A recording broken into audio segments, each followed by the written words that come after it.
Et salut à tous, c'est Faik, j'espère que vous allez bien et aujourd'hui on se retrouve pour l'hebdo numéro 20 de cette saison 2025-2026 de Bundesliga avec énormément de buts ce week-end. On a seulement Wolfsburg et le SC Freiburg qui n'auront pas marqué lors des différentes rencontres et on commence directement d'ailleurs avec la rencontre du vendredi soir entre justement le 1. FC Köln qui rencontrait le VfL Wolfsburg. Un match qui pouvait paraître anodin et pourtant Wolfsburg est quand même en bas du tableau cette saison. Köln, ils sont pas très loin, peut-être milieu de tableau, mais il n'y a pas énormément de points qui séparent ces deux clubs et on a eu une super rencontre, un très beau match de foot entre deux équipes qui avaient clairement envie de gagner. Je m'attendais à ce qu'une des deux équipes commence à jouer hyper défensif. Ça n'a pas vraiment été le cas. Je trouve que les deux équipes ont été assez offensives, ont tenté des choses.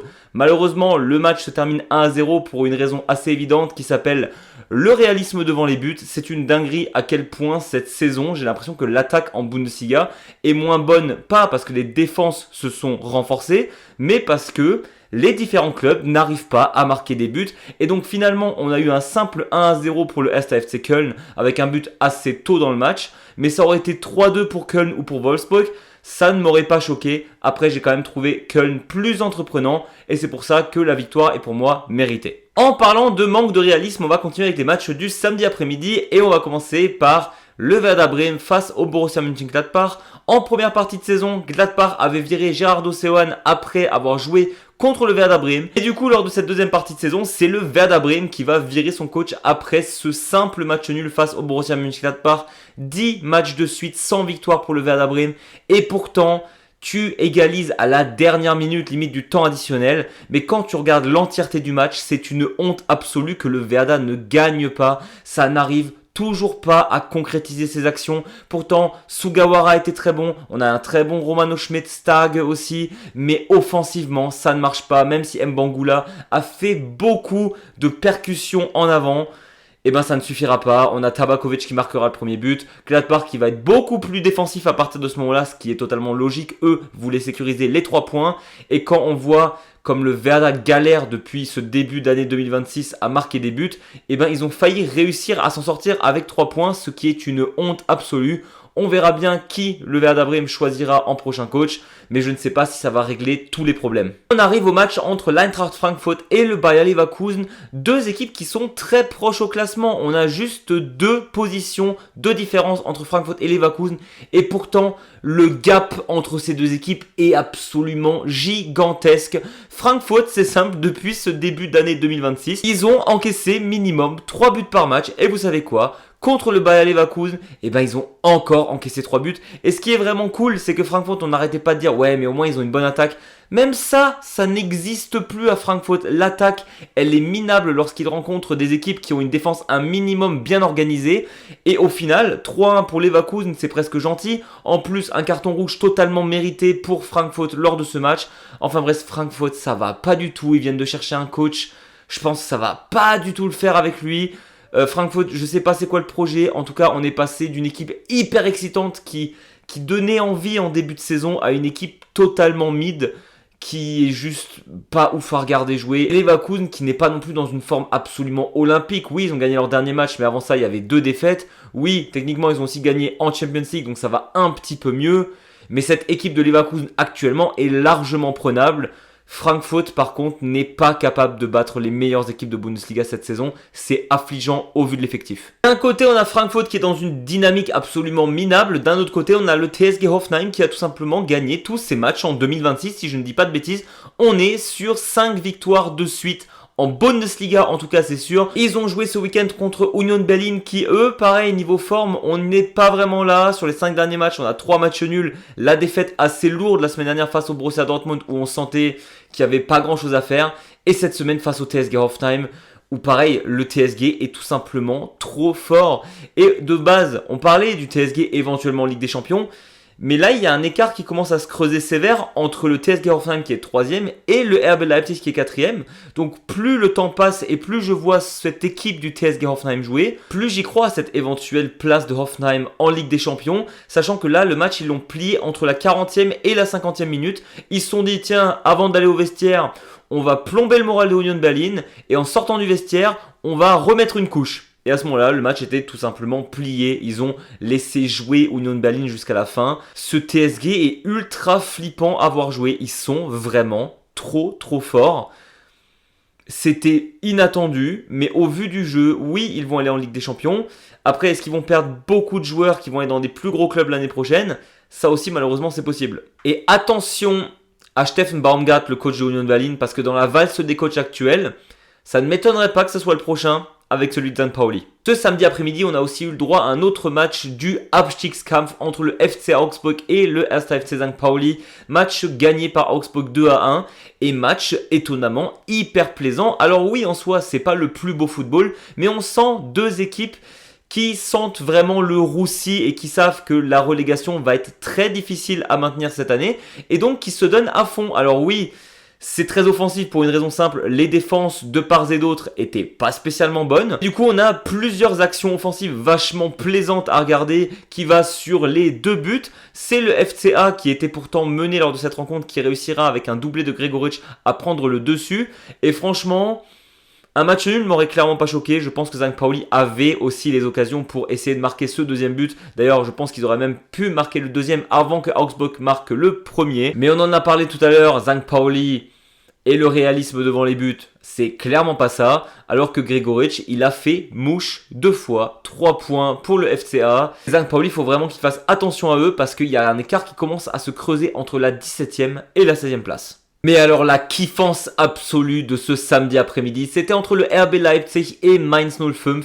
Mainz qui arrive à gagner à Leipzig 2-1. C'est absolument fou. S'il y a bien un match où je ne pensais pas que Leipzig allait perdre cette saison, c'est bien contre Mainz 05 de ce qu'ils nous montrent depuis le début de saison. Mais là, on sent qu'en ce début d'année 2026, il y a une nouvelle dynamique qui est arrivée. Ça fait hyper plaisir de voir Mainz réussir comme ça. Alors, c'est clairement pas le plus beau football. On va pas se mentir que Leipzig avait techniquement plus d'occasions, joué un plus beau football et que Mainz s'est un peu retranché dans ses propres buts. Il y a un bus qui a été mis clairement. Mais en même temps, il savait très bien qu'il n'avait pas les armes pour se battre face à ce RB Leipzig-là qui offensivement est hyper fort. Et Mainz, en début de saison, même en mettant le bus derrière, aurait laissé des brèches absolument énormes et aurait laissé Leipzig marquer au moins 3 buts. Et donc Mainz réussira même à gagner ce match, ça fait très plaisir. Je pense que le match nul n'aurait clairement pas été démérité pour Leipzig. Mais bon, 3 points pour Mainz, on prend tous les jours. On arrive au top spiel de ce samedi soir entre le Hamburger SV et le FC Bayern. Et je rigole, pourquoi?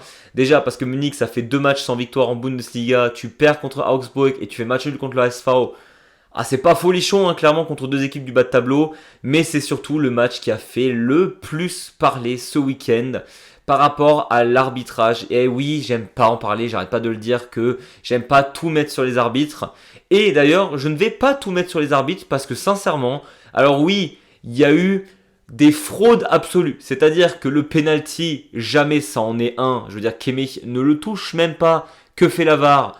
Je ne sais pas. En tout cas, bref, il n'y avait jamais penalty. Et à la fin de match, moi j'estime que la faute sur Stanisic, c'est penalty. Après, il y en a qui vont me dire que Kane méritait Glatt-Roth sur le début de match. Jamais de la vie. Oui, carton jaune, rouge complet, non.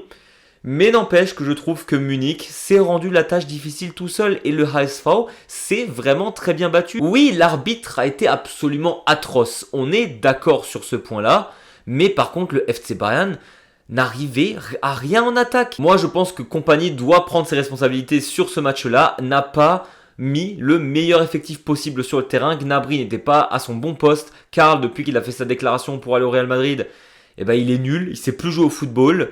Et on a quand même un groupe globalement très fatigué. Ce qui fait un peu de la peine, c'est de se dire que tout le monde disait oui, avec Musiala et Davis, on va écraser la concurrence. Et depuis qu'ils sont là, on ne gagne plus. Bon, c'est des choses qui arrivent, ça n'a rien à voir avec eux. Moi, je pense que ça va aller de nouveau quand ils auront plus minimum 2 matchs par semaine. Et là, c'est la première semaine où ils vont pouvoir souffler un peu. Ça va clairement leur faire du bien, surtout que la semaine prochaine, on a Hoffenheim qui est sur une dynamique de malade mental. On arrive au match du dimanche et le premier c'était le Baden-Württemberg Derby entre le VfB Stuttgart et le SC Freiburg, match qui se terminera seulement 1-0 et j'ai envie de dire heureusement pour le SC Freiburg que Atuboulou était dans les buts parce que 1-0 c'est le strict minimum que devait marquer Stuttgart sur ce match-là. C'est simple, ils ont dominé du début à la fin. Et on a Atouboulou et la défense du SC Freiburg qui a été exceptionnelle. Parce que rien qu'en première mi-temps, Stuttgart doit mener 2-0. Donc franchement, 1-0, c'est totalement mérité déjà que Stuttgart gagne. Mais c'est surtout très peu cher payé pour la prestation du SC Freiburg qui était plutôt moyenne. Ils peuvent se consoler en se disant que eux au moins sont qualifiés directement en Europa League. Là où Stuttgart va devoir jouer le Celtic Glasgow et ça va pas du tout être de la tarte de jouer là-bas. Et pour terminer cette 20e journée, on avait un match entre le Borussia Dortmund et le Erster FC Heidenheim, la lanterne rouge de Bundesliga. Et oui, Dortmund la semaine dernière a été hyper dominant. Mais on va reprendre une phrase qu'on n'arrête pas de dire depuis des semaines. Dortmund, quand ils peuvent mettre le couvercle sur leurs adversaires, ils ne le font pas. Et donc on se retrouve avec une première mi-temps surdominée du Borussia Dortmund qui mènera que 1-0. Et contre toute attente, on a Heidenheim qui va égaliser juste avant de rentrer dans le vestiaire. Et évidemment que ça va remotiver l'équipe qui va même mener 2-1 à Dortmund. C'est-à-dire que le BVB devait mener 2-3-0 à la première mi-temps. Et se font égaliser. Ils prennent même le 2-1 et Heidenheim, franchement, on a commencé à y croire. Et moi, j'aime bien quand les outsiders gagnent, donc j'étais un peu plus pour Heidenheim. Désolé à mes fans de Dortmund. Mais bon, le BVB marquera avec Guirassy sur penalty pour le 2-2. Et dans la foulée, 60 secondes ou 90 secondes plus tard, Guirassy marquera même un doublé. 3-2 pour le BVB. Et là encore, on peut se dire, bon, ils vont marquer le quatrième. Guirassy d'ailleurs avait un autre penalty pour marquer le quatrième. Il le ratera.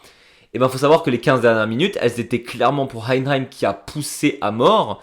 Et je dirais même que Heidenheim, lorsqu'il menait 2-1, si cette fameuse tête à bout portant n'allait pas au-dessus du but, ils auraient clairement pu gagner à ce moment-là. Et même, ils ont failli égaliser à la toute fin de match sur coup franc. Dortmund peut s'estimer heureux de gagner ce match 3-2. Alors, il recolle clairement au FC Bayern, mais le style, on n'y est pas. Après, est-ce qu'on s'en foutrait pas un peu du style du moment où on gagne? Moi, je pense que si. Mais ils peuvent s'estimer heureux d'avoir gagné ce match parce que Heidenheim était à ça de faire un exploit à Dortmund. On arrive au top et au flop de cette semaine et pour moi le top c'est évidemment Mainz 05 qui bat le RB Leipzig, ça m'a fait trop plaisir, obligé de les mettre dans le top. Et une petite pension aussi pour Gregoritsch qui marquera un doublé qui fera gagner le FC Augsburg, c'est vachement bien. Et en flop on pourrait croire que je vais parler de l'arbitrage entre le Hamburger SV et le FC Bayern.